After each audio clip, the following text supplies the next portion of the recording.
अबू हुरैरा रजी अल्लाह ताला अन्हु से मरवी है, हजरत मोहम्मद सल्लल्लाहु अलैहि वसल्लम ने इरशाद फरमाया, मेरी उम्मत में ऐसे लोग भी होंगे जिन्होंने मुझे ज़ाहिरी तौर पर नहीं देखा होगा, मगर मेरा दीदार उन्हें अपने माल और अहलो अयाल से बढ़कर महबूब होगा। सही बुखारी शरीफ। बरकत की दुआ। रसूल अल्लाह सल्लल्लाहु अलैहि वसल्लम ने फरमाया, जब किसी को अपने भाई का वजूद या कोई माल पसंद आए तो उसके लिए बरकत की दुआ करे, क्योंकि नजर लग जाना हक है। सिलसिला अहादीसे सहीहा, हदीस नंबर 1588, रकमुल हदीस तरकीमुल अलबानी। अल्लाह की मोहब्बत पाने का तरीका।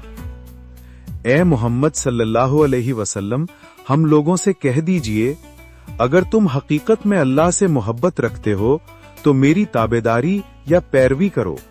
अल्लाह तुमसे मोहब्बत करेगा और तुम्हारे गुनाह माफ फरमा देगा, और अल्लाह ताला बड़ा बख्शने वाला मेहरबान है।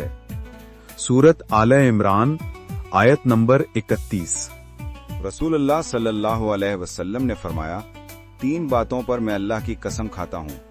नंबर 1, सदका देने से आदमी का माल कभी कम नहीं होता। नंबर 2, अपने ऊपर होने वाले जुल्म पर अगर कोई शख्स सब्र कर ले तो अल्लाह ताला उसकी इज्जत में इजाफा फरमा देता है। नंबर 3, जो आदमी लोगों के सामने हाथ फैलाने लगे, अल्लाह ताला उस पर गुर्बत का दरवाजा खोल देता है। 3 जगहों पर झूठ जायज है। रसूलुल्लाह सल्लल्लाहु अलैहि वसल्लम ने फरमाया, सिर्फ 3 जगह पर झूठ जायज और हलाल है। एक ये कि आदमी अपनी बीवी से बात करे ताकि उसको राजी कर ले, दूसरा जंग में झूठ बोलना, और तीसरा लोगों के दरमियान सुलह कराने के लिए झूठ बोलना। ये हदीस सही है।